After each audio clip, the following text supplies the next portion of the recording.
ആ നിലക്കാണ് ഉമർ തങ്ങൾ കിടക്കുന്നത്. നിസ്കാരം കഴിഞ്ഞ് ഇങ്ങനെ കിടക്കുകയാണ്. ഇനി സെക്കൻഡുകളിലുള്ളൂ ജീവൻ വിട പറയാൻ. വേദനയാണ്. പക്ഷെ ഫാറൂഖ് എന്നവർ വേദന കൊണ്ട് അക്ഷമ കാണിച്ചില്ല. നല്ല ഓർമ്മയിലാണ് ഉമർ തങ്ങൾ വഫാത്താകുന്നത്. അവർ ചെറുപ്പക്കാരൻ വന്നിട്ട് ഇങ്ങനെ പറഞ്ഞു, ഉമർ എന്നവരെ സാരമില്ല, ഉമർ എന്നവരെ സാരമില്ല, സാരമില്ല, നിങ്ങൾ വിഷമിക്കല്ലേ, നിങ്ങൾ അള്ളാന്റെ റസൂലിന്റെ ഹബീബല്ലേ, നിങ്ങൾ രക്ഷപ്പെടും. പോകുമ്പോ അവന്റെ ഞെരിയാണിക്ക് താഴെയാണ് അവന്റെ വസ്ത്രം. ഉമർ തങ്ങൾ ആ ചെറുപ്പക്കാരോട് ഇങ്ങോട്ട് വരാൻ വേണ്ടി പറയും,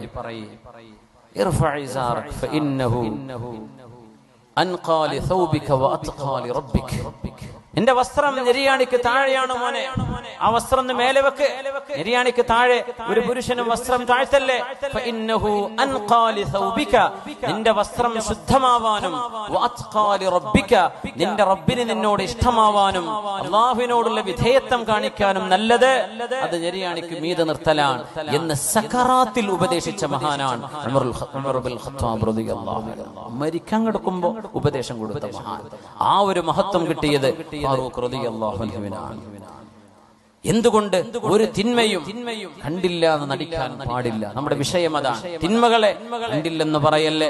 അതുകൊണ്ടാണ് റസൂലുള്ളാഹി തങ്ങൾ പറഞ്ഞത്, മൻ റആ മിൻകും മുൻകറൻ ഫൽയുഗയ്യിറുഹു ബിയദിഹി. നിങ്ങൾ ആരെങ്കിലും ഒരു തിന്മ കണ്ടാൽ നിങ്ങളുടെ കരുത്ത് ഉപയോഗിച്ചുകൊണ്ട് നിങ്ങൾ അതിനെ തിരുത്തണം.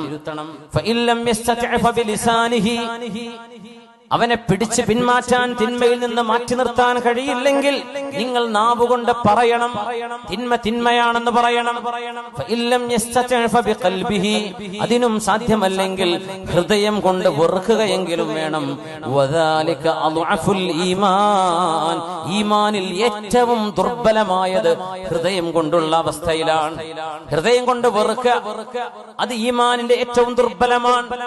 ആ വെറുപ്പ് പോലും ഇല്ലെങ്കിൽ ദുർബലമായ ഈമാന് പോലും അവർക്കില്ല എന്നല്ലേ ഹദീസിനർത്ഥം. നാവുകൊണ്ട് എതിർക്കുന്നതിന് മുമ്പ് ആ തിന്മയെ കരുത്തുപയോഗിച്ച് നിങ്ങൾ തിരുത്തണം. എന്നിട്ടും തിരുത്തണില്ലെങ്കിൽ നാവുകൊണ്ട് നിങ്ങൾ പറയണം. അതും കഴിയില്ലെങ്കിൽ ഹൃദയം കൊണ്ട് വെറുക്കണം. നമ്മളിപ്പോ എന്താ പരിപാടി? കള്ളുകുടിയനാണ്, അവന്റെ പരിപാടി മോശമായ ഏർപ്പാടുകളാണ്. പക്ഷെ അവന്റെ വീട്ടിലെ ഫംഗ്ഷൻ ഉണ്ട്, എല്ലാവരും പോയിട്ട് സഹകരിച്ച് പല്ല് കുത്തിപ്പോരാണ്. അവസാനം വയർ നിറയെ ഭക്ഷണം കഴിച്ചിട്ട് ഒരു വെറുപ്പ് അയാളോടില്ല, ഒരു ഇഷ്ടക്കുറവില്ല. തിന്മ ചെയ്യുന്ന ആളുകളോട് തോൾ പിടിച്ച് നടക്കണം. ഓൻ ചെയ്യണ എന്താ? ഓന്റെ വ്യക്തി സ്വാതന്ത്ര്യം അങ്ങനെയുണ്ടോ? അള്ളാഹുവിന്റെ ഭൂമിയിൽ വ്യക്തി സ്വാതന്ത്ര്യം ഉണ്ട്. പക്ഷേ അത് ശറഇന്റെ അള്ളാഹുവിന്റെ നിയമങ്ങൾ പാലിച്ചുകൊണ്ടുള്ള ഒരു സ്വാതന്ത്ര്യം ഇല്ലേ മുസ്ലിമിനുള്ളൂ? നമ്മളത് ചിന്തിക്കുന്നുണ്ടോ? നബി തങ്ങൾ പറഞ്ഞു, നിങ്ങൾ തിരുത്തണം.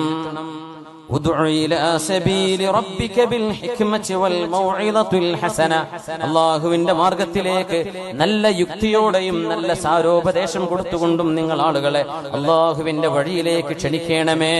അള്ളാഹുവിന്റെ ഹബീബ് സല്ലല്ലാഹു അലൈഹി വസല്ലമ തങ്ങൾ, ഹബീബായ തങ്ങളുടെ ഉപദേശത്തിന്റെ രീതി വളരെ മനോഹരമായിരുന്നു. ഉപദേശിക്കുന്നവരെ പ്രത്യേകിച്ച് വെള്ളിയാഴ്ചയൊക്കെ ജുമുഅക്ക് ശേഷമൊക്കെ അല്ലെങ്കിൽ അതിനോടനുബന്ധമായിട്ടൊക്കെ പ്രഭാഷണങ്ങളോ സാധുമാരുടെ ഉണർത്തലുകളോ സംസാരങ്ങളോ ഒക്കെ നമ്മുടെ പള്ളികളിൽ ഉണ്ടാകും. ഖതീബുമാർ അവരുടെ ഉപദേശങ്ങളിൽ, വഅദ് പറയുന്നവർ ഉപദേശങ്ങളിൽ ഹബീബിനെ ഇത്തിബാഅ് ചെയ്യണം സല്ലല്ലാഹു അലൈഹി വസല്ലം. അപ്പോഴേ അസർ ഉണ്ടാവുള്ളൂ.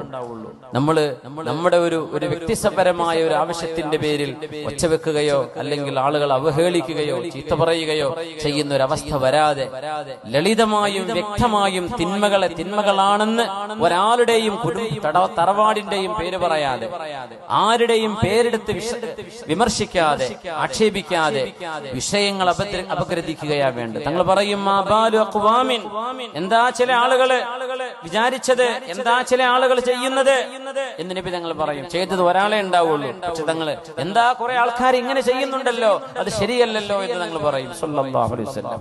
അത് ഹബീബിന്റെ ശൈലിയാണ് സല്ലല്ലാഹു അലൈഹി വസല്ലം. ആ ശൈലി കൊണ്ടാണ് തിന്മയുടെ ഏറ്റവും വലിയ കോമരങ്ങളായിരുന്ന ആളുകളുടെ മക്കൾ ഇസ്ലാമിന്റെ മനോഹരമായ തീരത്തേക്ക് കടന്നു വന്നത് ഹബീബിന്റെ സ്വഭാവം കൊണ്ടാണ്. ആരെന്നറിയോ? അബൂജഹലിന്റെ മകൻ. അബൂജഹൽ എന്ന് പറഞ്ഞാൽ ഈ ഉമ്മത്ത് കണ്ട ഫിർഔനാണ്, അല്ലാഹുവിന്റെ ലഅനത്ത് കിട്ടിയവനാണ്. ആ അബൂജഹലിന്റെ മകൻ ഇക്രിമത്ത് ഇബ്നു അബീ ജഹൽ, അബൂജഹലിന്റെ മകൻ ഇക്രിമ റളിയല്ലാഹു അൻഹു എന്ന് പറയണം, സ്വഹാബിയാണ്. അബൂജഹലിന്റെ മകൻ സ്വഹാബിയാണ്. വലീദ് ബിൻ മുഗീറ, വലീദ് ബിൻ മുഗീറയുടെ മകൻ ഖാലിദ് ബിൻ വലീദ് റളിയല്ലാഹു അൻഹു സ്വഹാബിയാണ്. വലീദ് ബിൻ മുഗീറ നരകവാസിയാണെന്ന് ഖുർആൻ പറഞ്ഞു. വലീദിന്റെ മകൻ ഖാലിദ് ബിൻ വലീദ്, അൽ വലീദ് ബിൻ വലീദ്, ഇവരൊക്കെ സ്വഹാബിമാരാണ്. നോക്കണേ, തിന്മകളുടെ കൂടാരത്തിൽ നിന്ന് നന്മയുടെ മണിമുത്തുകൾ.